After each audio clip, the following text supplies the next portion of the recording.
طرح کہ امام بھی عورت ہو صحیح ہے یا نہیں؟ دیکھیں فقہ حنفی کے روشنی میں عورتوں کی جماعت کو فقہائے اسلام نے مکروہ تحریمی لکھا ہے، یعنی حرام کے نزدیک لیکن جیسے جیسے حالات بدلتے ہیں جو چیزیں اکثر صریح طور پر ثابت نہیں ہوتی بلکہ اس میں فقہا کی اپنی رائے کا بھی دخل ہوتا ہے، اپنے اجتہاد کا بھی دخل ہوتا ہے، اس قسم کے مسائل میں خاص طور پہ جیسے زمانہ بدلتا ہے تو تغیر زمانہ کے اعتبار سے ترمیم کی ہمیشہ گنجائش رہتی ہے۔ لہٰذا اگر بالفرض کہیں پر ایسا ہے کہ کوئی بہن صلاۃ التسبیح کی جماعت کا اہتمام کرتی ہوں اور صرف اس وجہ سے کہ عورتیں ویسے بازاروں میں گھوم رہی ہیں، نمازیں نہیں پڑھ رہی ہیں، کچھ نہیں ہے، صلاۃ التسبیح کے نام سے عورتیں آ جائیں گی،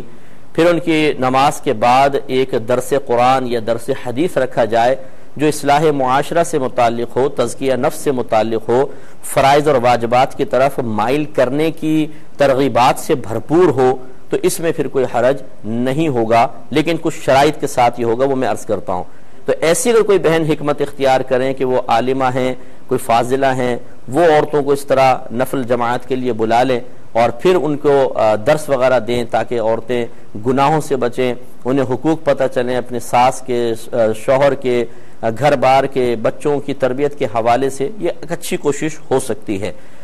اور ایسا ہو رہا ہے جہاں پر ہو رہا ہے، تو اس وجہ سے میں اس کی تائید میں آپ کی خدمت میں عرض کر رہا ہوں۔ لیکن اس میں چند شرائط ہوں گی۔ نمبر 1، اگر عورت شادی شدہ ہے تو شوہر کی اجازت کے بغیر گھر سے نہیں نکل سکتی، غیر شادی شدہ ہے تو جو اس کے سرپرست وغیرہ ہیں وہ ان سے پوچھ کے نکلے گی۔ نمبر 2،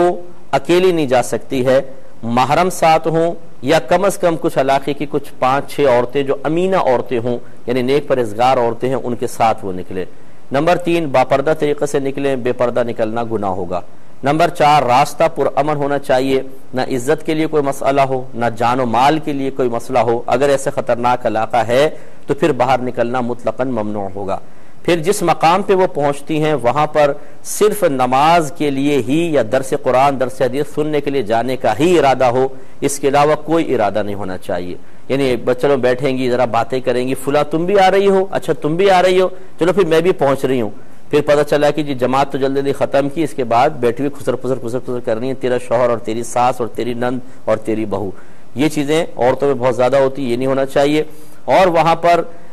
مرد و عورتوں کا بالکل اختلاط نہ ہو، عورتوں کی بے پردگی کا کوئی مسئلہ نہ ہو، مثلا گھر کے کچھ افراد ہیں جو اوپر نیچے کہیں ہیں، مرد حضرات جن کی نگاہ عورتوں پہ پڑ سکتی ہو، ایسا کچھ بھی نہ ہو، اور اپنے درس ختم ہو تو فوراً اپنے گھر کو واپس آ جائیں، اس کی گنجائش نکل سکتی ہے، اس تغیر زمانہ کے اعتبار سے اس کی گنجائش نکل سکتی ہے۔ باقی فرض نمازوں کے اندر عورتیں جماعت کا اہتمام نہ کریں، عورتیں اپنے اکیلے کے لیے اپنے گھر پہ پڑھیں۔ ہاں اس طرح کی نفل نمازوں کے اندر کبھی کبھار ہو جائے تو ان شرائط کے ساتھ تو میرے خیال میں اس کے بہت ہی اچھے اور مثبت اثرات مرتب ہو سکتے ہیں، بشرطے کہ جو درس کرنے والی ہیں وہ اچھے انداز سے درس کریں اور اصلاح معاشرہ ان کا بنیادی مقصد ہو تو انشاءاللہ رزلٹ اچھا آنے کی امید ہے۔